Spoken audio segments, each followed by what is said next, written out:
اس کے اوپر شکست دینے کے لیے، اس کے اوپر نیچا دکھانے کے لیے تیاریاں کر رہے ہیں۔ اس حوالے سے اگر انڈیا کو دیکھا جائے تو انڈیا کی کافی عرصے سے یہ کوشش تھی کہ پاکستان کو ڈپلومیٹک جو محاذ ہے اس کے اوپر اکیلا کیا جائے، لیکن وہ اس میں بری طرح ناکام ہوا، جس کا جو ہے وہ ہمیں واضح طور پہ ان کے جو چینلز ہیں، ان کے اینکرز ہیں، وہ بھی اب اظہار کرتے ہوئے نظر آتے ہیں، بلکہ وہ اپنے وزیر اعظم مودی کے بارے میں جو گھٹیا زبان استعمال کر رہے ہیں اسے سن کر حیرت ہوتی ہے کہ دشمن تو جو استعمال کرتا ہے وہ کرتا ہے، لیکن انڈین چینلز اب خود مودی کو یہ کہہ کے بلا رہے ہیں کہ وہ صرف اس نے بھاگ دوڑ مچائی تھی، بلکہ ایک اینکر کو میں نے یہ کہتے سنا کہ مودی جو ہے وہ جنگ سے پہلے بندر کی طرح ادھر ادھر اچھل کود کر رہا تھا، لیکن جب جنگ ہوئی تو پتہ یہ چلا کہ انڈیا کے ساتھ کوئی بھی نہیں کھڑا تھا، اور وہ بار بار اس چیز پہ پاکستانی جو حکومت ہے اور ڈپلومیٹکلی خاص طور پہ پاکستان کی جو ایفرٹس تھیں ان کو جو ہے وہ ستائش کی نظروں سے دیکھ رہے تھے۔ وہ کہہ رہے تھے کہ جب جنگ ہوئی ہے تو پاکستان کے ساتھ ٹرکی، بنگلہ دیش اور چائنا، آذربائیجان، یہ سارے وہ ممالک تھے باقاعدہ جہاں پہ جشن منایا جا رہا تھا۔ اس کے علاوہ عرب ممالک اس کے علاوہ تھے، تو وہ یہ کہہ رہے تھے کہ پاکستان کے ساتھ مختلف ممالک جو ہے وہ آ کے کھڑے ہو گئے، اور نہ صرف انہوں نے ہر طرح سے مدد کی بلکہ وہ تیار تھے کہ پاکستان جو بھی ان سے کہے گا وہ پاکستان کی مدد کرنے کے لیے پوری طرح تیار ہے۔ تو یہ انہوں نے اپنے طور پہ بالکل طارق صاحب آپ کائنڈلی میرے ساتھ ہی رہیے گا۔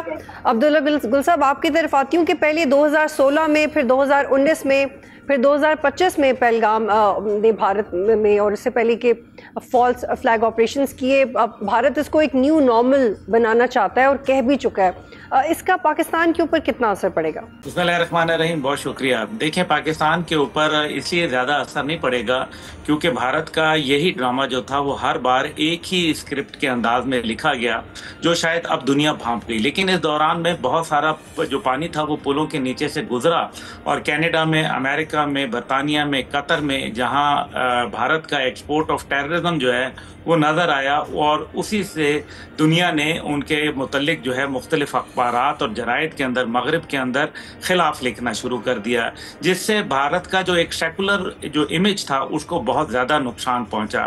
بھارت کے اندر ابھی بھی جو بہت ساری باتیں ہیں وہ اپنی جگہ چل رہی ہیں، لیکن ڈپلومیٹک ایفرٹس کے اندر بھارت ہم جانتے ہیں کہ بھارت جو ہے وہ فار اہیڈ ہے۔ کانفیڈنس اچھا ہوتا ہے، پاکستان نے اس جنگ سے جیتنے کے بعد الحمدللہ ایک بہت کانفیڈنس حاصل کیا، لیکن اوور کانفیڈنٹ ہمیں نہیں ہونا چاہیے۔ ہمیں بہتر یہ ہے کہ چیزوں کو سمجھنا چاہیے، کیونکہ دنیا میں جو لوگ ہمارے ساتھ کھڑے ہوئے جس طریقے سے، میں سمجھتا ہوں ان کا شکریہ بھی ادا کرنا چاہیے، لیکن اس سے ایک نیو ورلڈ آرڈر بھی جنریٹ ہو رہا ہے، اور طاقت کا توازن جو ہے اور ٹیکنالوجی کا توازن جو ہے وہ تبدیل ہوتا جا رہا ہے۔ دنیا دیکھ رہی ہے، دیکھیں ترکیہ جو ہے وہ ایک ایسا ملک ہے جس کا ایسٹ اور ویسٹ دونوں کے اندر انفلوئنس ہے، اور یہ واحد ملک ہے جو یورپ میں بھی ہے اور ایشیا میں بھی ہے۔ اسی طریقے سے آذربائیجان جو ہے وہ کیسپین کے اندر سب سے بڑا آئل پروڈیوسر جو ہے وہ جانا جاتا ہے، اور سینٹرل ایشین ریپبلکس کے اندر سب سے مضبوط ریاست کے طور پر پہچانا جاتا ہے۔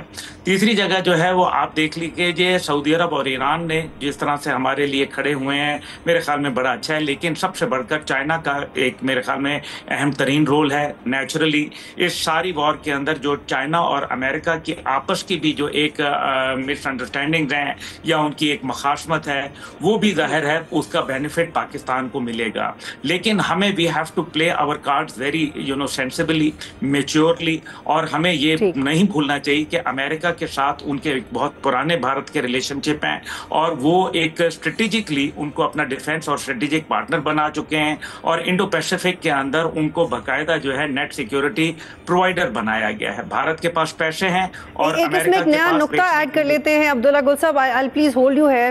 ایک نیا نقطہ اس میں طارق ابھی ایڈ کرتے ہیں کہ بھارتی حکومت کو چونکہ اندرونی دباؤ کا کافی سامنا ہے، اور کانگریس کے رہنما راہل گاندھی مودی سے سوال کر رہے ہیں کہ بتائیں ہمارے کتنے طیارے تباہ ہوئے، تو اس صورتحال میں آپ کو لگتا ہے کہ بھارت نیوکلیئر تھریش ہولڈ سے نیچے رہتے ہوئے لمیٹڈ وار یا مزید کسی قسم کی کوئی سرجیکل سٹرائک کی طرف جا سکتا ہے؟ طارق حبیب صاحب دیکھیں، یہ جو خاص کر یہ بی جے پی کی حکومت ہے اور جو ہندوتوا کا نظریہ ہے وہ ہمیں یہ بتاتا ہے کہ یہ بنیادی طور پہ جھوٹ پہ قائم ہے، اور جب کسی چیز کی انویسٹیگیشن کی جاتی ہے تو اس کے ماضی کو سامنے رکھا جاتا ہے۔ آپ یہ دیکھ لیں کہ 2006 کے بعد سے لے کر اب تک جتنے بھی انڈیا کے بقول جو ٹیررسٹ ایکٹیویٹیز انڈیا میں ہوئی ہیں وہ ساری کی ساری الیکشن سے پہلے ہوئی ہیں، اور اس دفعہ بھی بہار کے الیکشن ہونے جا رہے تھے. اب تو انڈین میڈیا خود اس کا مذاق اڑا رہا ہے، اور جو سوشل میڈیا پہ بھی میمز بن کے سامنے آ رہی ہیں کہ مودی صاحب جو ہے وہ اب بہار میں جا کے ریلی سے خطاب کریں اور اب بتائیں کہ کتنے پیارے گرے ہیں اور کتنے جو ہے وہ نقصان ہوا ہے.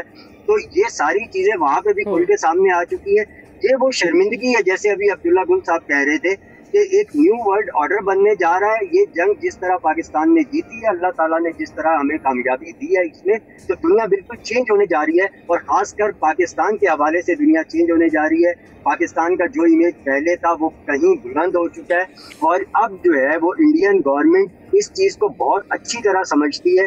یہی وجہ ہے کہ انہوں نے کانگریس کو ساتھ ملا کے اپنے وفود تیار کیے ہیں، اور ان کو مختلف ممالک میں بھیج کر پاکستان کو ایک ٹیررسٹ اسٹیٹ جو ہے، جو ان کا ایک ماضی میں بھی بیانیہ رہا ہے، وہ اس کو لے کر وہ آگے چلنا چاہتے ہیں. لیکن میرے خیال میں اب یہ کامیاب ہوتا نظر نہیں آ رہا، کیونکہ جو انٹرنیشنل میڈیا کو اگر ہم دیکھیں اور اسے فالو کریں تو ہمیں اندازہ ہوتا ہے کہ انٹرنیشنل میڈیا جو ہے وہ بہت اچھی طریقے سے اب بھارت کے جو ہے وہ بخشیاں ادھیڑ کے رکھی ہیں انٹرنیشنل میڈیا نے. اور اب دیگر ممالک بھی جو ہے وہ یہ جانچ رہے ہیں کہ کیا بھارت کے ساتھ تعلقات اس لیول پہ آگے لے کے جائیں کہ جہاں پر اسے جو ہے وہ ایشین ٹائیگر بنانے کے لیے کچھ دیگر طاقتیں بھی خواب دیکھ رہی تھی. کیا وہ اس قابل ہے، اور کیا خاص طور پہ یہ بی جے پی کی جو حکومت ہے اور جو اس کی دہشت گردانہ سوچ ہے، کیا یہ اس سوچ کے ساتھ انڈیا میں مزید سروائیو کر سکتی ہے یا نہیں. تو بنیادی طور پہ مودی کو اس ٹائم اپنی حکومت کے لالے پڑ چکے ہیں، اپنے سروائیول کے، اپنی پالیٹکس جو ہے وہ بچانے کے لالے پڑے ہوئے ہیں. تو وہ اس کے لیے کچھ بھی کر سکتا ہے. ہمیں یہ جو ہے وہ اس کے لیے بھی تیار رہنا چاہیے کہ کسی طرح کی بھی گھٹیا اور رذیل حرکت اس مودی. ٹھیک ہے طارق صاحب، آپ میرے ساتھ ہی رہے گا. لیکن عبداللہ گل صاحب، اس کے ساتھ ساتھ یہ بھی ہو رہا ہے کہ ڈی جی ایم اوز کے رابطے ہو رہے ہیں اور پہلے بھی ہوئے ہیں. یہ رابطے کب تک جاری رہ سکتے ہیں اور اس کا یہ انفولڈ کیسے ہوں گے مستقبل میں؟ آپ کو لگتا ہے کہ یہ مذاکرات میں ایک اہم نقطہ ثابت ہو سکتے ہیں یہ رابطے؟ بطول صاحبہ دیکھیں، ڈی جی ایم اوز کے رابطے تو گاہے بگاہے ویسے بھی ہوتے رہتے ہیں، کیونکہ چھوٹی موٹی اسکرمشز جو ہیں، بارڈر وائلیشن جو ہیں وہ چلتی رہتی ہیں. اور if I am not wrong, پچھلے سال جو 1100 کے قریب وائلیشن ہوئیں، تو وہ بھی ظاہر ہے اس کے حوالے سے ڈی جی ایم اوز جو ہیں وہ اپنے نوٹس ایکسچینج کرتے رہتے ہیں. لیکن لگتا یہ ہے کہ بھارت جو ہے اس ٹائم پہ آپ انپریڈکٹیبل سچویشن ہے، کیونکہ اگر ڈپلومیٹک آئسولیشن، پولیٹیکل آئسولیشن اور اکنامک آئسولیشن کا جس طرح سے وہ شکار ہو رہا ہے، اور ملٹری جو ان کو ایک ہزیمت اٹھانی پڑی ہے، ظاہر ہے they can do any thing. یہ آپ کو معلوم ہے بی جے پی جو ہے یہ کوئی ایک نارمل لوگوں سے ہم ڈیل نہیں کر رہے، بلکہ ایک ہندوتوا اور چانکیہ مائنڈ سیٹ کے ساتھ ڈیل کر رہے ہیں، جن کے اندر جو قوم کو، پوری قوم کو جو اس ٹائم پہ ایک ہیجانی کیفیت ہے بھارت کے اندر، اس کی سب سے بڑی وجہ یہ ہے کہ یہ کہیں اور سے نہیں بلکہ یہ گاندھی کے ہندوستان کو مار کے ایک بی جے پی کے ہندوستان کو جو ہے وہ سامنے لایا گیا ہے. اور بی جے پی کا ہندوستان جو ہے وہ یہ چاہتا ہے کہ جنگ ہو اور پاکستان کو کسی طرح سے زیر کیا جائے اور ہندوستان کا ڈنکا پوری دنیا میں بجے، اور دنیا میں جو اس کا خواب تھا کہ ایک چوتھی بڑی نیوکلیئر طاقت کے طور پر، ایک سپر پاور کے طور پر وہ ابھرے، اس جنگ کے بعد اس کا یہ سٹیٹس جو ہے وہ خطرے میں پڑ گیا ہے. لیکن جو میں گزارش کر رہا تھا، بڑی امپورٹنٹ بات وہ یہ ہے کہ دنیا میں جو بھارت ہے اس کے پاس پیسہ ہے اور سب سے بڑا اسلحے کا خریدار ہے، اور امریکہ کے پاس اسلحہ بیچنے کے لیے انڈسٹریز موجود ہیں. جس دن امریکہ کے ساتھ انڈسٹریز کے ساتھ کوئی تعلق بن گیا تو پھر کیا کہیں ایسا تو نہیں ہے کہ طاقت کا اور ڈپلومیٹک توازن تبدیل ہو جائے؟ یہ ہے میرے خیال میں بڑا امپورٹنٹ نقطہ. لیکن جو میں چاہوں گی کہ آپ دونوں اس پہ کمنٹ کریں. طارق حبیب صاحب، لیکن جو انٹر آپریٹیبلٹی کی اسٹرینتھ پاکستان نے پچھلے 10 دن میں ثابت کی ہے، اس کے بعد بھارت کمفرٹیبل ہوگا بات کرنے پہ؟ منع تو وہ پہلے بھی کرتے رہے، لیکن ایک ایٹیٹیوڈ تھا، ان کی ایک اپروچ تھی کہ آپ دہشت گرد ہیں اور ہم کشمیر میں بات نہیں کریں گے. لیکن وہ ایٹیٹیوڈ تو بھارت کا کم ہو جائے گا، لیکن کیا کسی بھی طرح کمفرٹیبل ہوگا کہ بات کریں جس طرح سے پاکستان نے اپنے آپ کو ثابت کیا؟ دیکھیں، یہ اب بالکل واضح طور پہ نظر آ رہا ہے کہ جو سیز فائر ہوا تھا، اس کے بعد جو ٹرمپ ایڈمنسٹریشن ہے اس نے جو پوائنٹ سامنے رکھے ہیں، اس میں تینوں پوائنٹ جو میجر پوائنٹس تھے وہ یہ تھے کہ ایک کشمیر کے ایشو پہ بات ہوگی، تاکہ یہ بقول ٹرمپ کے کہ یہ 1000 سال پرانا مسئلہ جو ہے ہم کوشش کریں گے کہ یہ حل ہو جائے. آپ دیکھیں، اس سے پہلے مودی حکومت وہ اس کے اوپر بات کرنے کے لیے ہی تیار نہیں تھی. وہ کہتی تھی کہ یہ تو مسئلہ حل ہو چکا ہے, بس یہ ختم ہو چکا ہے, اب اس کے اوپر بات نہیں ہو سکتی. اور دوسری بات یہ کہ پاکستان کے حوالے سے تو سرے سے کوئی بات ہی نہیں ہو سکتی پاکستان کے ساتھ. لیکن اب سچویشن یہ ہے کہ اسی پاکستان کے ساتھ وہ بات کر رہے ہیں, اسی مسئلہ کشمیر پہ وہ بات کرنے کے لیے ریڈی ہیں, اور وہ اب جو ہے وہ جزیات کے ساتھ سامنے آ رہے ہیں کہ نہیں ہم اس پر نہیں, اس پر بات کریں گے, اس نقطے پر بات کریں گے, کشمیر کے اس نقطے پہ کریں گے, دہشت گردی کے اس میں. لیکن اور طارق صاحب یہ بتائیے گا کہ اس میں وینیو کتنا اہم ہے, وینیو کتنا میٹر کرتا ہے کہ یہ ہونے کہاں چاہیے مذاکرات؟ طارق صاحب ہونے کہاں چاہیے؟ How do you imagine that? سب سے پہلے سب سے اہم بات یہ ہے کہ وہ انڈیا جو ہے وہ پہلے تھرڈ پارٹی کی پارٹیسپیشن کو, ایک میڈیٹر کو قبول کرنے کے لیے تیار ہی نہیں تھا.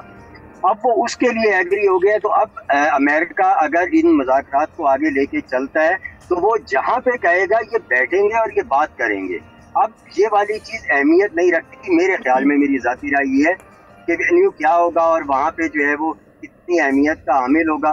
اہمیت اب اس چیز کی نہیں ہے, اہمیت اب اس چیز کی ہے کہ بھارت گھٹنوں پہ آ چکا ہے, وہ بات چیت کے لیے ریڈی ہے, اور اب اس کے پاس بات چیت کیے بغیر کوئی چارہ نہیں ہے. ٹھیک. عبداللہ گل صاحب, یہ آپ اس کو کیسے انالائز کرتے ہیں کہ جس وقت جنگ ختم ہوئی, سیز فائر ہوا, امریکہ نے ڈپلومیٹک انٹرفیرنس کی, and it could be justified کہ اب ایک تھرڈ پارٹی فورس کی وجہ سے بھارت انڈر پریشر آ گیا ہے, لیکن سوال یہ ہے کہ اس کی مینٹیننس پہ آپ کو یقین ہے کہ یہ اس کی مینٹیننس رہے گی, یہ مینٹین رہے گا کہ ایک کانسٹنٹ پریشر ہوگا امریکہ کی طرف سے بھارت پہ, چاہے وہ ٹیرف کی مد میں ہو, پابندیوں کی مد میں ہو, یا کسی بھی اور طرح کا پریشر؟ نہیں, بالکل بھی نہیں ہے, ایسا کچھ بھی نہیں ہونے لگا. آپ دیکھ لیجئے پہلے جنگ کے 2 دن جو ہے امریکہ نے کہا کہ ہم نیوٹرل ہیں. جب بھارت کو مار پڑنا شروع ہوئی اور پاکستان نے بہت ہی بفٹنگ رسپانس دیا, تو اس کے بعد امریکہ نے انٹروین کیا, اور یہی ان کا مغربی میڈیا لکھ رہا ہے کہ India was rescued by United States of America. تو پھر پہلے 2 دن پاکستان کے اوپر کسی نے پاکستان کے پانی بند کرنے کے اوپر پاکستان سے اظہار ہمدردی کیا کہ یہ اخلاقی, قانونی, انسانی جو ہے خلاف ورزی ہوئی, نہیں کیا. کسی نے پاکستان کے بچے جو ہے وہ شہید ہونے کے اوپر تعزیت کی, نہیں کیا. کسی نے پاکستان کی جو انٹرنیشنل باؤنڈریز کی وائلیشن ہوئی 100 دفعہ ان 3 دنوں میں, کیا اس کے متعلق بات کی, نہیں کی. کسی نے کنڈیم کیا کلبھوشن یادو کا, نہیں کیا. کسی نے جو ہے BLA اور TTP کو سپورٹ کرنے پہ انڈیا کو جو ہے روکا, نہیں روکا. تو please I think we should ہم گرو اپ کریں. اور سب سے بڑی بات یہ ہے کہ اس دونوں بائیلیٹرلزم نہیں ہے. پہلی بات اس کو انڈرسٹینڈ کیجئے, اس کے اندر چائنا بھی موجود ہے. 1000 کلومیٹر کا ان کا علاقہ جو ہے, مربع کلومیٹر کا, وہ لداخ میں ان کے پاس ہے, چائنا کے پاس ہے. تو پھر آپ مجھے یہ بتائیے کہ ابھی انہوں نے 27 جگہوں کے نام بھی تبدیل وہاں کر دیے ہیں. تو یہ کیسے ممکن ہے کہ چائنا کے بغیر جو ہے وہ آپ ایک کشمیر کا مسئلہ ریزالو کر دیں جس کے اندر وہ ڈائریکٹلی اسٹیک ہولڈر ہیں؟ تو پھر یہ جگہ کا وینیو جو ہے وہ ثابت ہونا بڑا اہم حیثیت رکھتا ہے. ٹھیک ہے, طارق صاحب نے جیسے فرمایا کہ میٹر زیادہ وہ کرتا ہے, لیکن وینیو اور گارنٹر, کین وی ٹرسٹ امریکہ؟ کیا ہم نے ماضی میں جب 7واں جو ان کی 7th فلیٹ تھی, جب وہ, لیکن عبداللہ گل صاحب just to understand the situation and diplomacy, ان 24 گھنٹوں میں تو ہم نے کر لیا تھا نا امریکہ پہ اعتبار, ان 24 گھنٹوں میں کیا, اسی کی ایکسٹینشن ہوگی. امریکہ نے ہم پر اعتبار کیا تھا, ہم نے امریکہ پہ اعتبار نہیں کیا تھا. لیکن ہم نے امریکہ کی ڈپلومیٹک سکلز پہ تو اعتبار کیا. ہم نے ان کی ڈپلومیٹک ایفرٹس کو اپریشیٹ کیا اور ان سے کہا کہ ہم نے انیشیٹ نہیں کیا, یہ انیشیٹ جو ہے وہ انڈیا نے کیا ہے, آپ ان سے بات کریں. جب انڈیا نے رسپانس دیا اور ان کی نوڈ کے بعد جب یہ فیصلہ ہو گیا کہ India is ready to cool down, تو اس کے بعد پاکستان نے بالکل امریکہ کے جو معاونت کو اپریشیٹ بھی کیا اور ان کے اوپر اعتبار بھی کیا. لیکن ایٹ دا سیم ٹائم, عبداللہ صاحب کوئکلی وائنڈ اپ کی طرف جانے. عبداللہ گل صاحب, یہ آپ سے یہ سوال ہے کہ ابھی جو بلاول صاحب کی قیادت میں ڈپلومیٹس کو بھیجا جا رہا ہے اور جا کے وہ نمائندگی کریں بڑے کمبوز طریقے سے, یہ ایک فیصلہ تو بہت اہم لگ رہا ہے, لیکن یہ کتنا فیصلہ کن ثابت ہوگا اس ڈپلومیسی میں جو